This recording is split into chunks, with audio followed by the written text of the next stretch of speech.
viver bem. Oferecimento Biofórmula. Manipulação a favor da vida.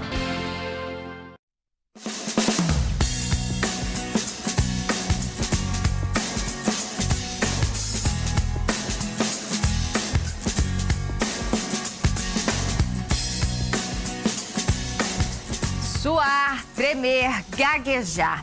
Enfim, todos esses sentimentos do ser humano ficam à flor da pele quando ele está sofrendo de angústia ou ansiedade. Bom, no dicionário eles podem ser definidos por outros nomes, mas na prática, só quem sente de verdade sabe o quanto é difícil lidar com a ansiedade. Problema considerado o mal do século. Um levantamento sobre depressão publicado pela Organização Mundial de Saúde, a OMS, mostra que 264 milhões de pessoas no mundo sofrem com transtornos de ansiedade. O Brasil tem mais de 9% da população com algum transtorno de ansiedade, ou seja, quase 3 vezes mais que a média mundial. Então, são mais de 18 milhões de pessoas nessa situação.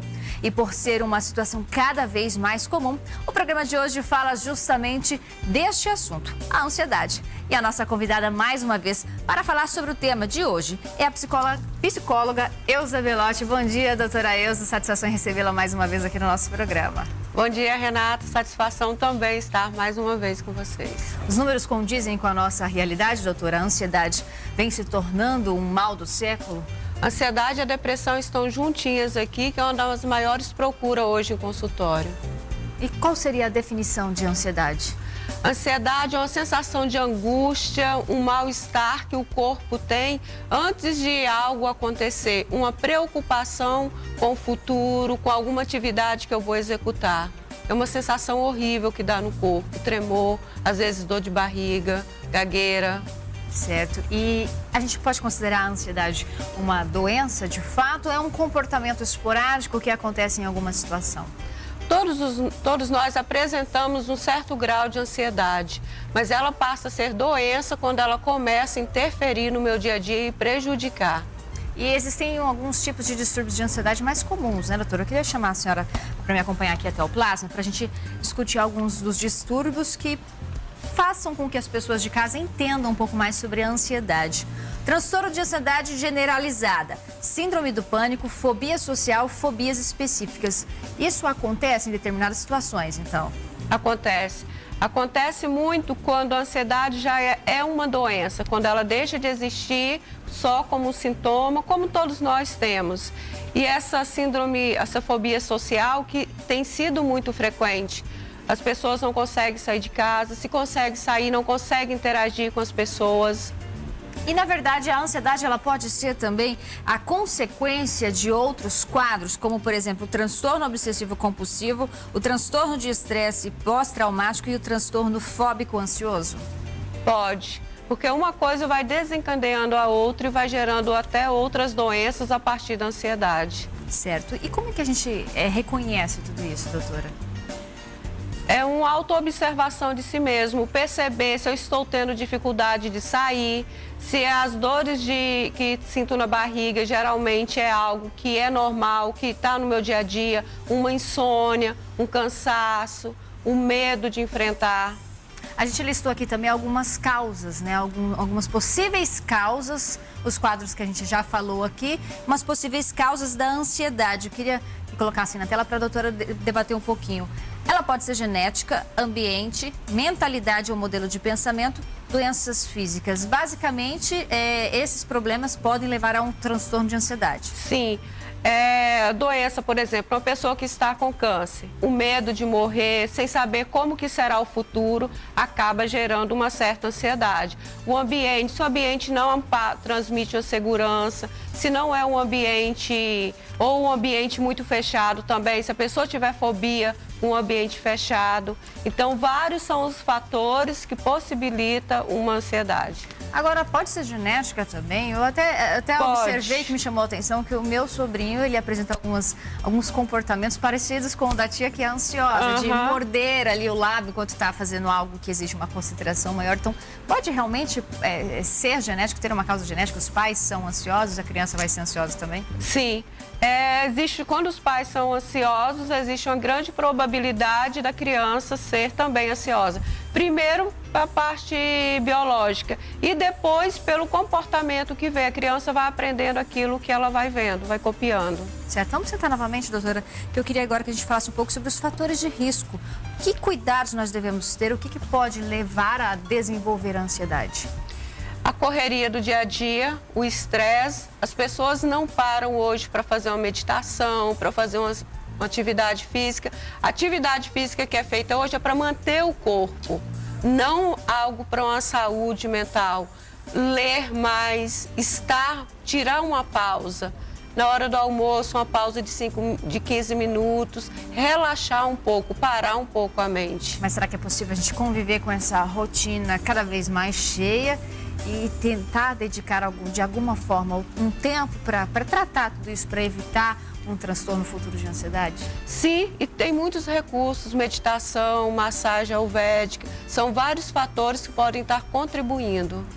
E os sintomas, eles normalmente são apenas físicos? Ou há uma possibilidade de um encaminhamento para algum tipo de especialista que vai fazer um diagnóstico? Como é que se percebe que a pessoa está passando por um problema de ansiedade e que aquele problema já deixou de ser simplesmente um comportamento esporádico e tornou-se, de fato, um problema crônico? Tem a consulta terapêutica que dá para detectar tanto com o psicólogo quanto com o psiquiatra, e também tem 2 tipos de exame, que um é de sangue e alguns laboratórios já fazem o de saliva, porque em alguns casos a pessoa tem tanta ansiedade que nem tirar o sangue ela consegue, por medo, é um grau de ansiedade muito grande. Então esses exames físicos já vão apontar isso? Já vão apontar. E quando a pessoa já está num grau que nem o sangue ela consegue tirar, existe o exame de saliva em alguns laboratórios, que facilita também. Certo, doutora. E é comum muita gente procura você hoje para tratar de ansiedade?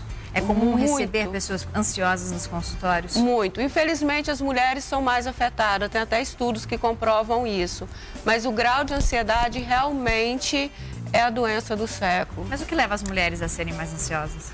Dona de casa, mãe, trabalhar fora, filho, marido. São muitas coisas que precisam ser administradas e 24 horas acaba ficando pouco tempo. Muito bem, hoje nós estamos falando sobre ansiedade. Você de casa, pausa bem rapidinho, não fica ansioso, porque daqui a pouquinho nós estamos de volta com mais Viver Bem.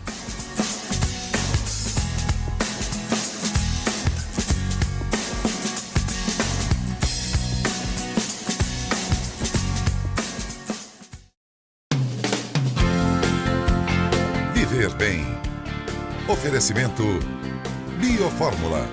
Manipulação a favor da vida.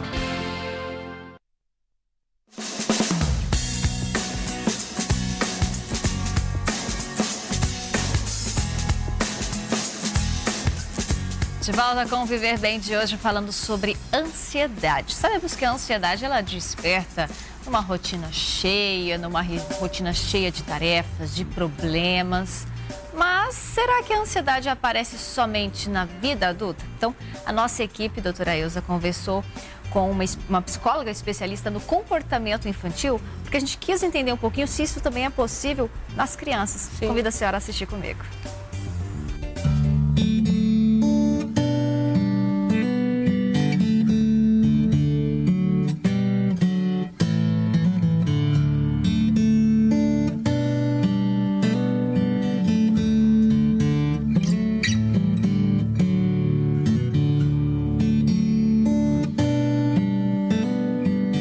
Quando a gente fala em criança, a preocupação é um pouquinho maior, por quê? É na infância que que as nossas experiências, nossas vivências vão fazendo a base para que a gente, né, tenha uma vida bem desenvolvida, bem assertiva na vida adulta.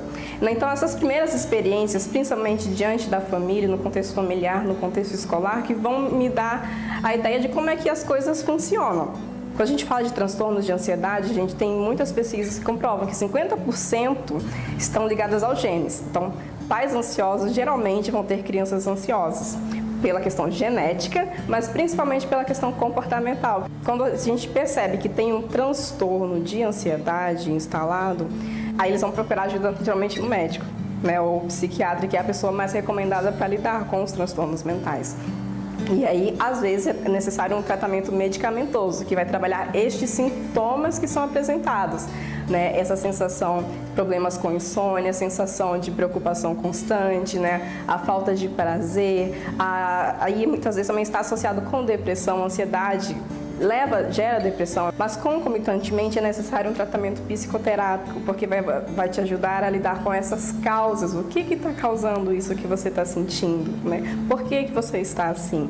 E aí na terapia a gente vai aprender como lidar com essas situações. Quando a gente fala de transtornos da infância, são alguns mais específicos. Tem aqueles que eu te falei, né, que são gerais para todo mundo, mas temos alguns pontos mais peculiares à formação da própria criança. Por exemplo, a ansiedade de separação, que é aquele medo intenso de se separar dos pais. A criança entra em pânico, tem um terror, né, às vezes não consegue ir para a escola, e isso é muito frequente. O mundo hoje, a gente está agitado, né? É muita informação, é muito estímulo, é muita coisa para fazer o tempo todo. E às vezes a gente acaba passando isso para as crianças. A gente quer que as crianças aprendam a ler logo, que comecem a andar logo, que comecem a fazer tudo logo e que sejam perfeitas, porque o mercado de trabalho vai estar ali, tem que começar a se preparar logo para o vestibular, e isso acaba gerando a pressão. São os estímulos, né, que vão causar essa ansiedade, né? Então, primeiro, vamos parar e olhar para a gente mesmo. Como é que eu estou agindo? Como é que está a minha vida? Será que eu sei lidar com a minha própria ansiedade? Porque senão não tem como ajudar meu próprio filho. Doenças mentais, transtornos mentais são reais, existem, podem ser tratados, né? Depende de que a gente tenha essa consciência, e por isso que é importante essa divulgação, essa propagação de que são transtornos que podem acontecer com qualquer um e tem tratamento. Transtorno de ansiedade tem tratamento, né? Então procure ajuda.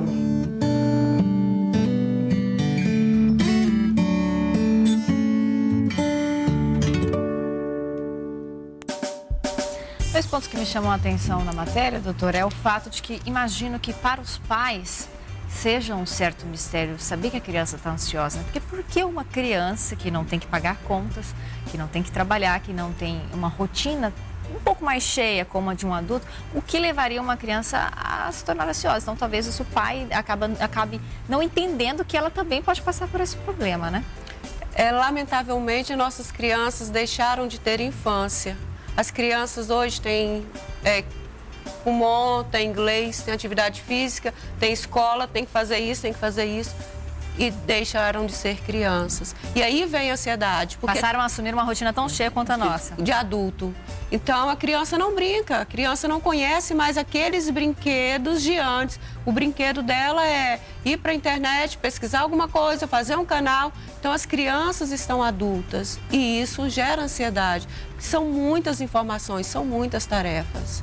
Outro ponto que a especialista falou, que eu queria que a gente comentasse um pouco mais até, é o fato dos pais repassarem também à criança essa rotina cheia. Então, tem que evitar-se isso, de transmitir para a criança seus próprios problemas, a sua própria rotina. Não tem como os filhos não serem espelho dos pais. Eles vão estar copiando. E às vezes o pai fala algo para o filho, ele vai fazer completamente diferente, que ele vai fazer igual o pai e a mãe estão fazendo. Então os pais precisam mostrar para os filhos que é preciso dar uma pausa na vida, que é preciso parar para respirar, que é preciso estar em família. Não porque tem que almoçar todo mundo junto, porque é bom estar em família. É resgatar um pouco aquilo que viviam os nossos avós, sentar numa tarde, fazer um bolinho de chuva, conversar, sair um pouco dessa correria e voltar a respirar uma vida sem tanta ansiedade. E se esse tratamento iniciar desde criança, a mudança do quadro pode ser mais positiva. Se os pais conscientizarem que eles precisam ser mais presentes, com tranquilidade, passando essa paz, essa harmonia para os filhos, os adultos, essas crianças dificilmente serão adultos ansiosos. Mas existe tratamento já na infância? Existe. Não só existe, como deve. Os pais precisam estar atentos, principalmente para essas crianças que têm muitas atividades. Mas tanto para as crianças quanto para os adultos, quando o indivíduo vai perceber, eu realmente estou precisando neste momento de tratamento para ansiedade, quando é a hora de se procurar um médico por ansiedade? Os sintomas, eles vêm acontecendo gradativamente. Começa com insônia, começa com tremor nas pernas, começa com ressecamento na boca. São vários sintomas que vão dando indício de que tem algo acontecendo. Os alardes vão acontecendo gradativamente. E o tratamento? Que tipo de tratamento vem para a ansiedade? Apenas as terapias? Vem o tratamento medicamentoso? Há formas de se conciliar isso e é sempre importante ressaltarmos a importância do médico e sem a automedicação. Sim. Sempre que vá até mim, eu sempre oriento que busque um psiquiatra. Com o psiquiatra, ele vai verificar se existe a possibilidade de medicação ou não, havendo somente com uma indicação de um profissional, tanto para tomar, tanto para poder parar. E fora a medicação sozinha não vai resolver. Ela vai ser um paliativo, mas que depois não resolve. É um tratamento que acontece em rede, na verdade. Exatamente. E aí eu indico não só terapia, mas várias outras terapias alternativas também.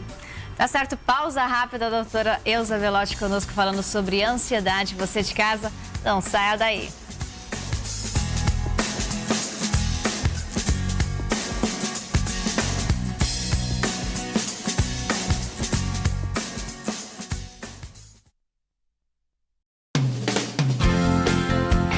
Viver bem.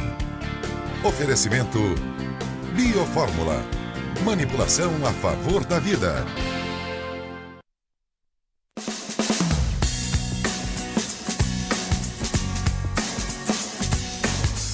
De volta com o Viver Bem de hoje, falando sobre ansiedade. Em algum momento da vida você já se viu passando por este quadro? Tendo dificuldades para dormir, para se alimentar, apresentando comportamentos físicos que demonstravam um problema de ansiedade?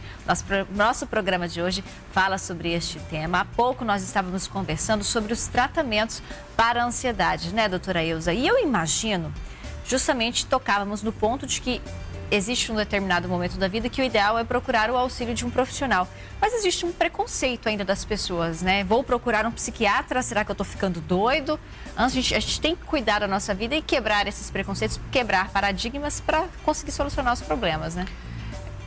Poder imaginar que psiquiatra é exatamente para não ficar doido. E por isso que ele auxilia e é muito importante. E existe muito tabu, até em terapia. Às vezes tem alguns clientes que eu tenho que atender em horários especiais que têm vergonha de ser visto entrando ou saindo da clínica. Ainda existe muito tabu. É feio ser infeliz, é feio sofrer. Então tem que mostrar a felicidade, tem que mostrar a riqueza. E isso acaba gerando ansiedade. E se o fato de repente, eu ter medo de fazer algum tipo de tratamento pode agravar esse quadro e se transformar em algum outro tipo de transtorno mais sério? Sim, porque só vai agravando os sintomas, só vai piorando a situação da pessoa. Então é preciso conscientizar.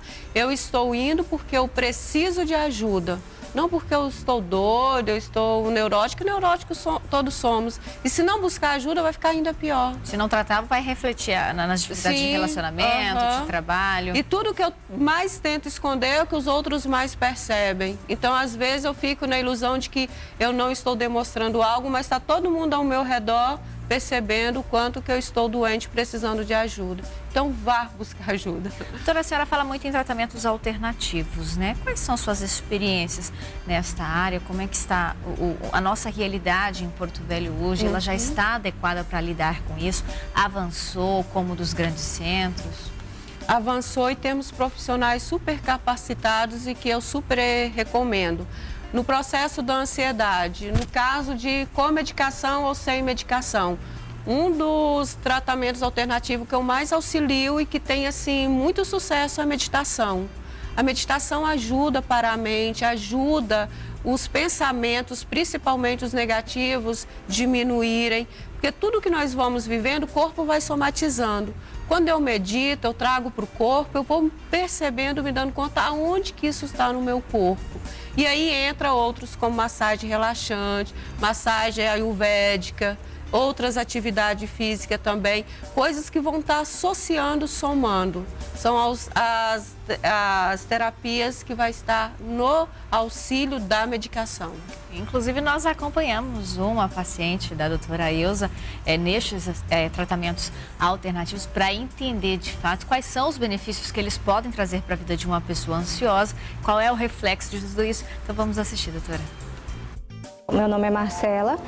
Eu tenho 27 anos e sou servidora pública. Tem mais ou menos uns 2 anos que eu fui diagnosticada com ansiedade, com transtorno da ansiedade. E eu faço tratamento justamente para controlar, né? Controlar a ansiedade. Bom, a minha ansiedade ela foi diagnosticada após um período de estresse extremo. Então, eu meio que adquiri essa ansiedade depois de um período de estresse muito alto. Fisicamente, ela causa taquicardia, falta de ar, tremores, né? Ela causa ânsia, enjoo.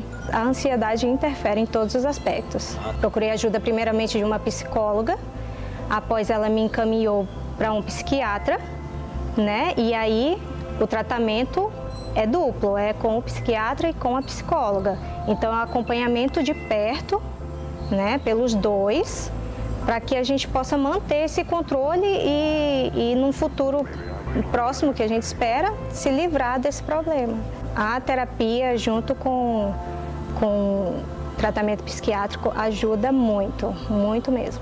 Tem as terapias alternativas também, né, que no caso, além da terapia com a psicóloga, outros trabalhos, meditação, outros trabalhos que os terapeutas fazem que ajudam bastante nessa parte. Então, isso vai despertando na gente mais e mais curiosidade sobre a gente mesmo, a gente vai se descobrindo. Aí a gente já entra nessa parte que é a do autoconhecimento, né?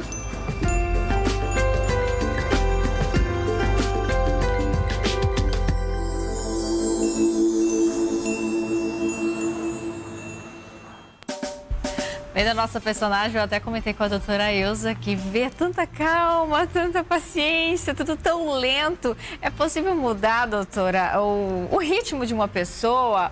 Por exemplo, eu sou uma pessoa muito agitada, só o fato de ver ela ali quietinha já me deixou aqui morrendo de vontade de ir lá dar um chacoalhão nela. É possível mudar esse comportamento nas pessoas? Aquela pessoa que tem uma vida agitada vai conseguir se adequar a uma terapia que tem uma rotina totalmente diferente do nosso dia a dia? Eu falo por experiência própria, eu era ligada no 220 e hoje eu levo uma vida tão zen, tão tranquila, o mundo está desabando, mas a paz permanece dentro de mim. A meditação, como a Marcela falou, é essencial na nossa vida. 5 minutinhos por dia já resolve o problema. E às vezes as pessoas, nossa, mas você é tão lesa, tão sonsa. É paz, é tranquilidade, não é sonseira. As pessoas que são mais tranquilas e levam a vida mais saudável acabam sendo as diferentes para quem tem uma rotina agitada. Está tudo certo. Se tem solução, eu não vou preocupar. E se não tem solução, também não vou preocupar. Então, deixa o rio correr. Mas tudo isso é um tratamento que tem que ser permanente, vai durar a vida toda? Se eu parar, voltam os problemas, voltam as mudanças de comportamento? Volta. E à medida que você vai fazendo, é tão gostoso que é viciante. Você vicia a meditar, porque é enviado serotonina para o cérebro. Você vai conseguindo bem-estar, uma satisfação tão gostosa que você não para e não quer parar. É muito bom. É possível, com as terapias, evitar a necessidade de um tratamento medicamentoso, de fazer uso dos medicamentos controlados? É possível. Com acompanhamento psiquiátrico. O psiquiatra vai retirando, fala, não, você pode ir. Com o profissional indicando, a gente vai seguindo e os resultados são fantásticos. Tudo sempre com auxílio do próprio psiquiatra. A Marcela mesmo é um exemplo de antes e depois fantástico. Tá certo, agradeço mais uma vez, doutora Ilza Belotti, participando aqui conosco. E o espaço fica aberto para retornar aqui sempre, para dividir um pouco de conhecimento com o nosso público, doutora. Eu que agradeço, muito obrigada. E uma vida com mais paz e menos ansiedade. É só, gente, tem que manter o ritmo mais calmo. Vamos devagar, afinal temos muito que viver ainda. Sábado que vem nós estamos de volta, 1 da tarde, aqui na tela da SIC TV. Agradeço, ótimo fim de semana.